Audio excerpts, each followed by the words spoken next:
epístola de Tiago, capítulo 4, verso 14. Fui num evento em São Paulo, numa programação em São Paulo de jovens, e me pediram para pregar uma mensagem que fosse, hipoteticamente, a última que eu teria oportunidade de compartilhar com aqueles moços, com aqueles jovens, lá da igreja de Pinheiros. Então eu escolhi esse texto, que inclusive eu já abordei aqui na igreja. Fiquei pensando numa mensagem que eu poderia pregar nessa última mensagem aqui do púlpito, nos próximos 2 anos, mas me veio à mente esse texto, me veio à mente essa mensagem. Se eu pudesse ter a última oportunidade de falar algo a respeito da Bíblia, sobre a vontade de Deus, eu escolheria esse texto, eu escolheria esse versículo, eu escolheria essa mensagem. Portanto, eu quero convidá-lo a atentar somente para o versículo 14 do capítulo 4 da carta de Tiago.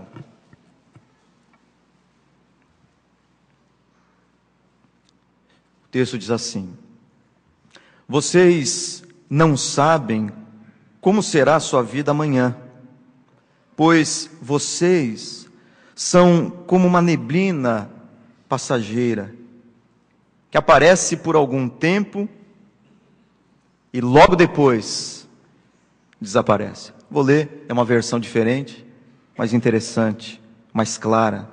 Vocês não sabem como será a sua vida amanhã, pois vocês são como uma neblina passageira, que aparece por algum tempo e logo depois desaparece. Talvez essa seja a grande pergunta que eu e você queremos responder. Talvez esse seja o maior dilema da humanidade. Filosofia, a psicologia, a teologia, a sociologia, a antropologia e outras gias têm como objetivo responder essa questão. Afinal, o que é a vida? Ou pelo menos uma tentativa de explicá-la, pelo menos uma tentativa de entendê-la. Afinal de contas, por que nós estamos aqui? Afinal de contas, para que nós vivemos? Afinal de contas, para que tudo isso? Essa foi a exclamação de um autor que eu gosto. Apesar de ser um ateu, gosto do estilo dele, da maneira como ele escreve, dos livros, tem alguns. O nome desse autor, premiadíssimo, é José Saramago. E no final da vida dele, ele foi entrevistado. Ele perguntaram exatamente isso: o que você deixaria para os seus admiradores, para as pessoas que você influenciou com os seus escritos? E Saramago responde exatamente essa exclamação, essa pergunta que eu acabei de fazer: para que tudo isso? Afinal, o que é a vida? Tiago faz uma abordagem da vida que aparentemente não é inspiradora, otimista, mas é profundamente real. Ele diz que a nossa vida é como uma neblina, ou seja, a nossa vida é frágil.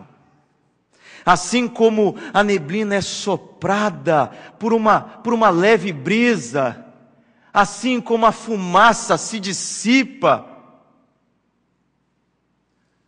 assim é a nossa vida. Por mais que não pensemos nisso, por mais que não queiramos ser confrontados com a realidade do que nós somos, mas essa estrutura aqui, essa vida que está aqui agora, é como uma neblina, é tão frágil quanto uma neblina, é tão efêmera quanto um sopro. Essa é a nossa vida. Por causa disso, a nossa vida não é apenas frágil, mas é passageira, que decorre da fragilidade. Mas talvez uma coisa frágil não seja assim tão passageira, mas o texto é claro em dizer que a vida é tão frágil quanto passageira.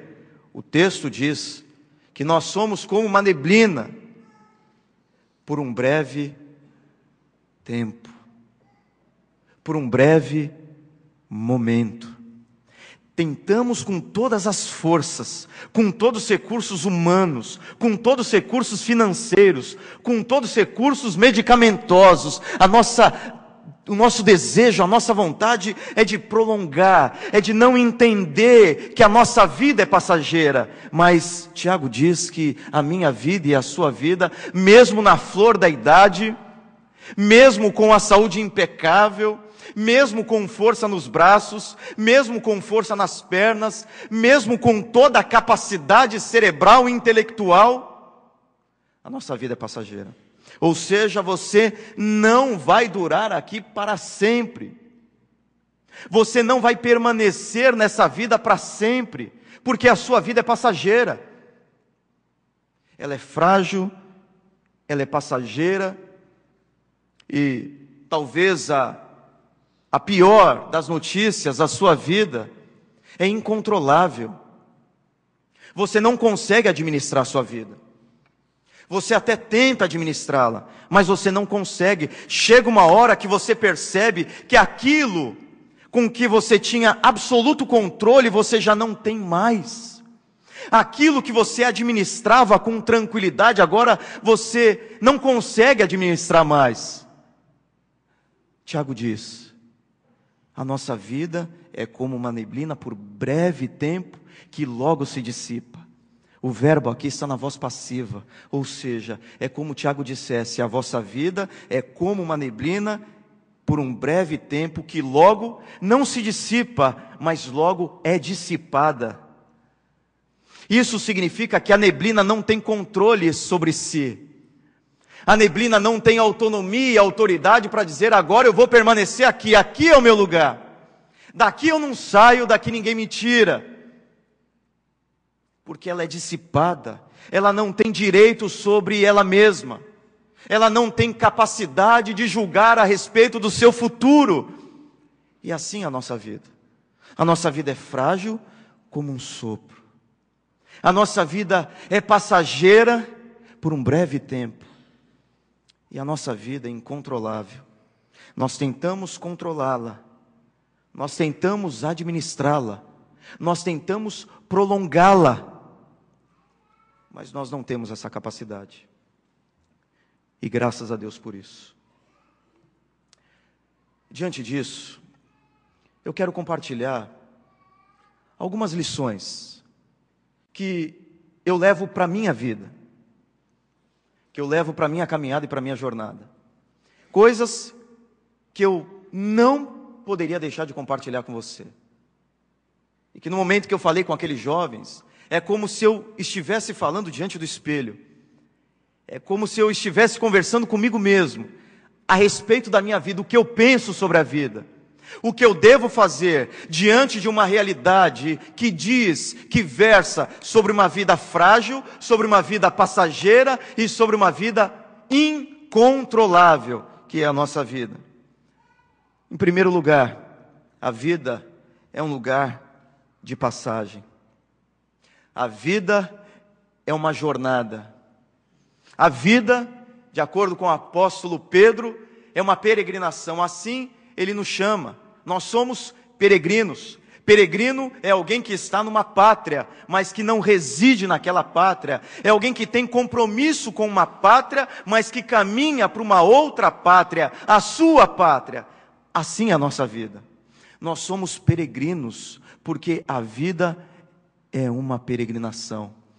O falecido pastor John Stott disse que a vida é uma peregrinação entre dois mundos de nudez. A vida é uma peregrinação, é uma caminhada entre dois mundos de nudez.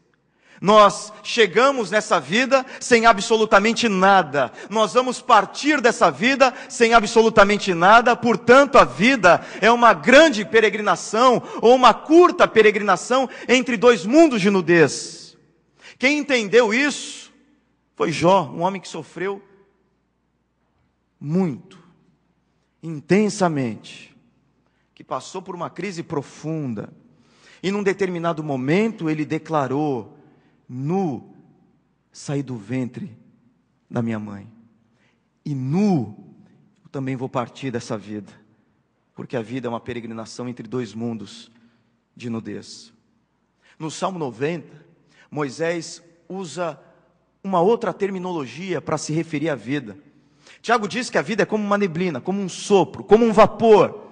Moisés diz que a nossa vida voa. Essa é uma expressão antiga, nós temos o costume de usá-la, de utilizá-la inclusive, mas é uma expressão muito antiga. Ele diz que a nossa vida vai até 80, 90, mas que a conclusão de tudo é que com 70, 80, 90, 100, a vida voa. Quando você olha para trás, você pensa o que já passou. Quando você olha para trás, você percebe que a vida foi mais rápida do que você gostaria que ela fosse. Você olha para trás e vê que muitas coisas já aconteceram.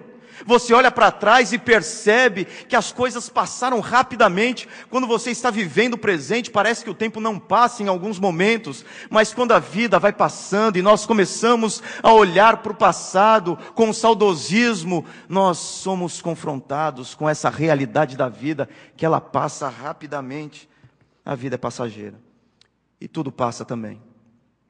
O seu dinheiro vai passar, o seu poder vai passar, a sua fama vai passar, a sua beleza vai passar, as pessoas que você ama vão passar, tudo na vida vai passar, porque a vida é passageira, e todas as coisas que são inerentes à vida, que estão nesse caldeirão chamado vida, existência, todas essas coisas passam também, porque nós, que as possuímos, passamos.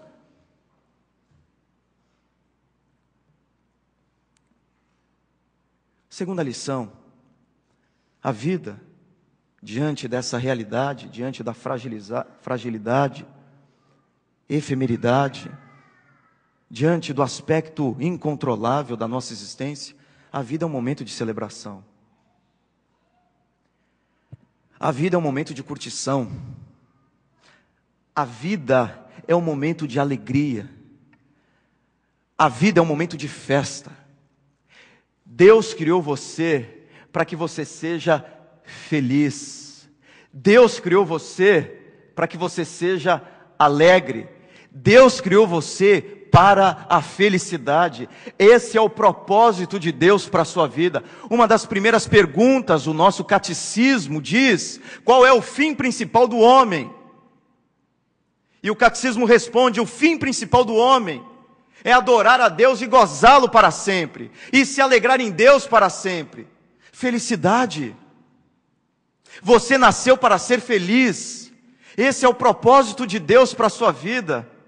Foi para isso que Ele criou você, claro, para a glória dEle, mas que em desfrutando da glória de Deus, da vontade de Deus na sua vida, você seja uma pessoa feliz. O nosso grande problema é que nós substituímos a nossa fonte de felicidade. Nós temos o segredo da felicidade, nós temos a chave da felicidade, nós temos a fonte da felicidade, nós temos o canal da felicidade, nós temos em nossas mãos a condição de sermos felizes. Não há um ser humano que nasça nessa terra sem o desejo fervoroso de ser feliz. Ninguém que está aqui nesta noite, ninguém não busca a felicidade. O problema é que nós buscamos a felicidade nos lugares errados, nos caminhos errados, nas fontes erradas. Nós cavamos os nossos poços, enquanto Deus diz que Ele tem um manancial para nós. enquanto Deus diz que Ele tem uma fonte inesgotável de felicidade para nós, nós ainda estamos cavando os nossos poços e bebendo água suja, que não mata a sede, pelo contrário, que contamina a vida, o coração, a alma e a existência. O texto mais conhecido, talvez, sobre isso, seja o texto de Eclesiastes, capítulo 11. O texto diz assim, no versículo de número 10: afasta, pois, do teu coração o desgosto, e remove da tua carne a dor. O que Salomão ensina é exatamente isso: seja feliz, curta a sua vida. A vida é muito curta para a sisudez, a vida é muito curta para a amargura, a vida é muito curta para ódio. Isso não nos permite desfrutarmos da beleza da vida, da grandeza da vida, da abundância de vida que Deus tem preparado para nós. Aí nós pensamos, porque o capítulo 12 de Eclesiastes assim o diz, que essa felicidade, ela é prerrogativa apenas daqueles que vivem a flor da idade, a juventude. Alegra-te nos dias da tua mocidade, antes que venham os maus dias, ou seja, enquanto se é jovem, se tem a oportunidade de ser plenamente feliz. Isso é verdade, mas não é toda a verdade, porque no versículo 8 do capítulo 11 de Eclesiastes, Salomão diz: ainda que o homem viva muitos anos, regozije-se em todos eles.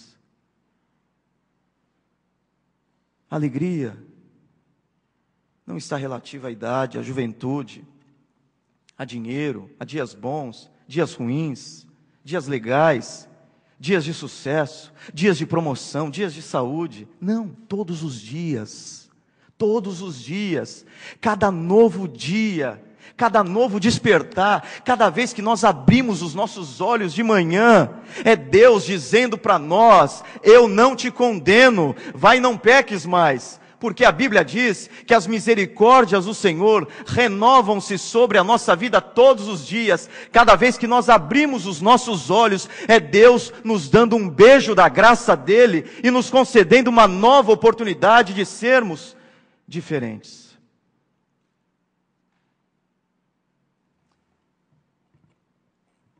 Nós sabemos qual é o caminho da felicidade. Nós sabemos qual é o segredo da felicidade. A felicidade tem um nome. A felicidade é uma pessoa. A felicidade é um Deus. E o sinônimo da felicidade, o nome da felicidade é Jesus. Ele é a fonte. Pode ser que você tenha vindo aqui hoje com sede de felicidade, com desejo de felicidade, ansiando por felicidade, querendo ser feliz.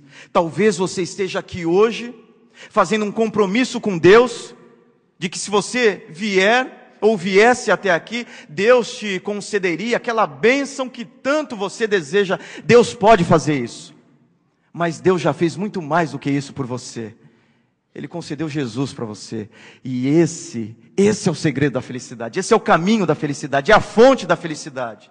Então seja feliz com Jesus, creia em Jesus como seu único e suficiente Salvador, tenha um relacionamento com Jesus, caminhe com Jesus, chame Jesus de amigo, tenha certeza de que Ele está ao seu lado, de que Ele morreu por você, de que Ele entregou a vida no lugar da sua vida. E você vai ser uma pessoa feliz, independentemente das circunstâncias.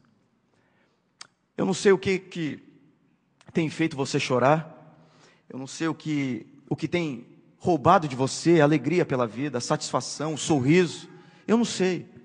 Uma vez eu falei aqui, eu quero repetir. Talvez você seja uma pessoa profundamente amargurada pelas situações, pelas circunstâncias, pelos embates da vida, pelas surras que você já levou da vida, pelas tragédias que acometeram você, pela sua casa, pela sua família. Mas eu quero dizer uma coisa para você: não permita que ninguém, que nada, nenhuma situação e nenhuma pessoa tire o seu prazer pela vida, tire o sorriso do seu rosto, tire a alegria do seu coração. A sua alegria vem de Deus, é um presente que Deus te deu. Não permita que ninguém roube a sua alegria. Não permita que ninguém azede a sua existência. Não permita que ninguém amargue o seu coração. Tire os lixos do seu coração e incinere tudo pela graça de Deus e seja uma pessoa feliz. O seu coração não é aterro sanitário. O seu coração não é um lixão. Não permita que as pessoas joguem lixo no seu coração. O seu coração é solo sagrado, o seu coração é terra santa, o seu coração é habitado pelo Espírito Santo de Deus, o seu coração é receptáculo de felicidade, não de lixo. Alegre-se, curta a sua vida, celebre a vida. Tire a sisudez, tire a raiva, o rancor, o ódio. E seja feliz, curta a sua vida, ela é curta. A vida é passageira. Aí nós vamos olhar para trás e vamos perceber quanto tempo nós perdemos brigando, quanto tempo nós perdemos odiando, quanto tempo nós perdemos sendo amargurados, quanto tempo que pessoas roubaram a nossa alegria, quanto tempo. Que Deus me dê a graça de nunca ter que depender, ou fazer a minha alegria depender do passado. Não. Eu não quero viver um tempo em que a fonte da minha alegria vai ser o meu passado. A minha alegria nunca será o meu passado. A minha alegria é hoje, a minha alegria é agora, porque Jesus está comigo, Ele é a minha alegria. Penúltimo, a vida é um espaço de encontros céleres, rápidos. Rápidos. Meu pai faleceu há pouco tempo e um dos sentimentos que eu tive em relação a isso foi que nós poderíamos tê-lo aproveitado mais. A sensação que ficou no meu coração é de que meu pai foi precocemente, prematuramente. Essa foi a minha sensação. Eu acredito que é a sensação de todos aqueles que perdem alguém que ama muito. Que eu poderia ter amado mais, que eu poderia ter abraçado mais, que eu poderia ter beijado mais, que eu poderia ter sido um filho melhor, mais dedicado, mais atencioso, mais próximo. A gente fica com esse sentimento. Mas agora é olhar para quem está em volta. Agora é olhar para quem está perto. Agora é olhar para quem come a minha mesa. Agora é olhar para quem dorme do lado da minha cama. Agora é olhar para vocês. Agora é olhar para minha irmã, para minha mãe, para o meu irmão. Agora é olhar para as pessoas que ainda estão e vivê-las intensamente, e aproveitá-las, e não permitir que picuinhas nos afastem, que nos separem.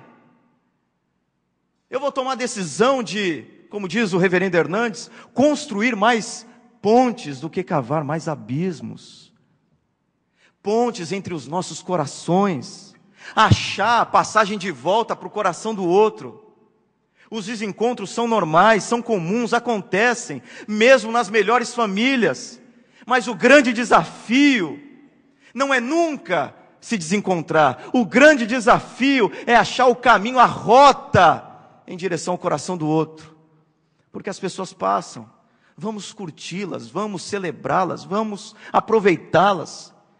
Vamos falar mais, eu amo você, você é importante para mim. Mas nós estamos perdendo tempo, porque é isso que faz a nossa vida valer a pena, é isso que dá sabor para a nossa vida, graça para a nossa vida, viver as pessoas que Deus colocou do nosso lado.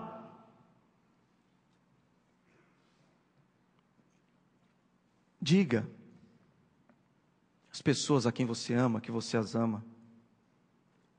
Diga isso. Thaís é prova, todos os dias, eu falo para as minhas filhas, eu amo vocês, todos os dias. Ah, mas pastor, falar é fácil, tudo bem, que seja, mas para expressar o que eu sinto pela minha família, todos os dias, eu não passo um dia sem dizer, eu amo vocês, eu amo vocês. Em último lugar, a vida é um estágio preparatório. A vida é apenas um ensaio.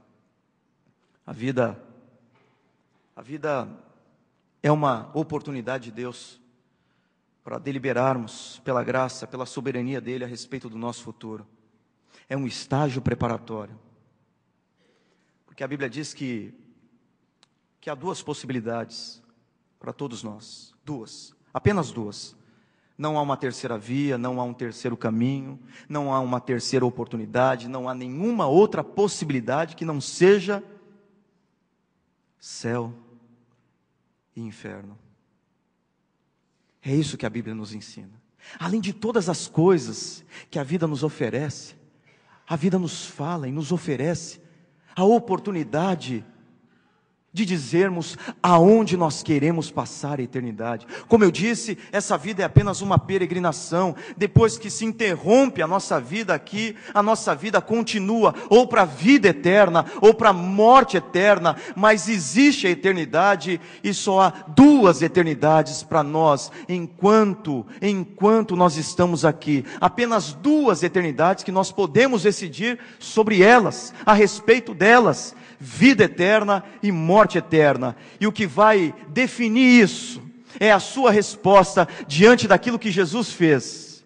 É a sua resposta diante da obra de Jesus. A Bíblia diz que em Jesus há vida eterna. A Bíblia diz que somente por meio do Filho de Deus eu posso obter vida eterna. Uma vida eterna do lado de Jesus. Uma vida eterna sem choro, uma vida eterna sem dor, uma vida eterna sem morte, uma vida eterna sem as vicissitudes da nossa vida, sem os traumas da nossa vida, sem as lágrimas da nossa vida. É essa vida eterna que Ele tem preparado para nós e mais, porque o paraíso sem Cristo é inferno. Jesus vai estar conosco. E é isso que faz da vida eterna, a vida eterna, a presença de Jesus eternamente conosco. Ao lado de Jesus para todo sempre, sem mácula, sem pecado, sem dor, sem sofrimento, sem nada. Em contrapartida, a Bíblia fala sobre uma outra eternidade. Não a vida eterna, mas a morte eterna. Onde aqueles que não tomarem uma decisão a respeito de Jesus, aqueles que não o confessarem como Senhor e Salvador, viverão também por toda a eternidade em tormento, em sofrimento. Nós não acreditamos no sono eterno da alma, nós não acreditamos que a alma humana é aniquilada depois da morte. Nós acreditamos que depois da nossa vida aqui, nós vamos continuar para a vida eterna ou para a morte eterna. Essa será a nossa última ressurreição, para a vida eterna ou para a morte eterna. Portanto, há uma ótima notícia para você. Existe eternidade depois da nossa vida aqui. Existe vida após a morte. Essa é a grande notícia, é a ótima notícia. E a boa notícia é que há a possibilidade de vida eterna. Essa é uma notícia maravilhosa. Eu imagino uma vida sem o sofrimento ao qual nós estamos sujeitos aqui. Uma vida sem dor. Uma vida sem lágrima, uma vida sem choro, uma vida sem miséria, uma vida sem pobreza. Essa é a grande notícia. Uma vida com Cristo. Mas a má notícia, a péssima notícia, a notícia mais terrível que existe, que se o homem não se arrepender aqui, e não crer em Cristo como seu único e suficiente Salvador, como aquele que fez o que eu e você não poderíamos fazer, existe a morte eterna. Portanto, essa vida é um estágio preparatório. Você já sabe aonde você vai passar a eternidade? Você tem certeza disso? A nossa vida é isso. Daqui a pouco, essa casa terrestre vai se pulverizar, literalmente vai virar pó. Mas vai ter uma eternidade. Você tem certeza aonde você vai passar a sua eternidade? O que você faz aqui, o que você decide nessa vida, vai determinar o seu futuro. A sua resposta no presente vai determinar a sua vida no futuro. Abaixe sua cabeça, vamos orar.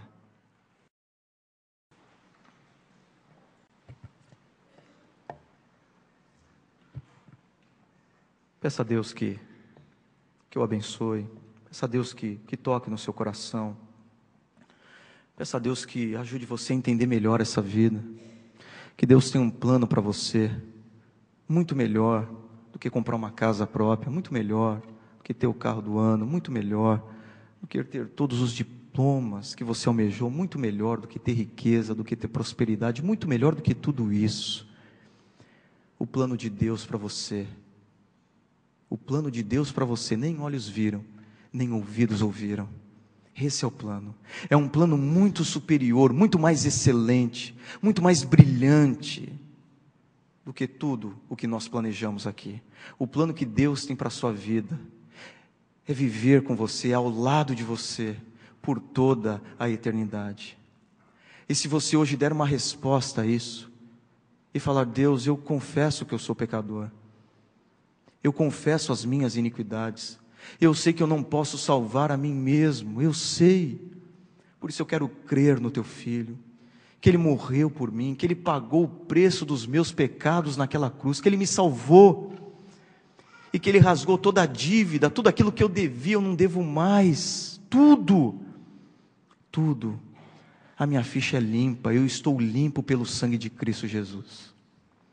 Faça essa oração, diga assim: Senhor, muito obrigado porque hoje eu entendi que a vida é passageira, a vida é curta, e eu entendi que o Senhor tem planos e propósitos para mim. Eu entendi que eu preciso aproveitar essa vida, eu entendi que eu preciso celebrar a minha vida, eu entendi que eu preciso amar as pessoas que o Senhor colocou ao meu lado, hoje, agora, já. Mas acima de tudo eu entendi que essa vida é um estágio preparatório para a eternidade, e que há duas possibilidades nessa eternidade: a vida eterna e a morte eterna. E hoje eu escolhi a vida. Hoje eu escolhi passar todos os meus dias, a minha vida inteira, ao lado do meu Senhor e Salvador. Toca o meu coração, abençoa a minha vida, abençoa a minha família.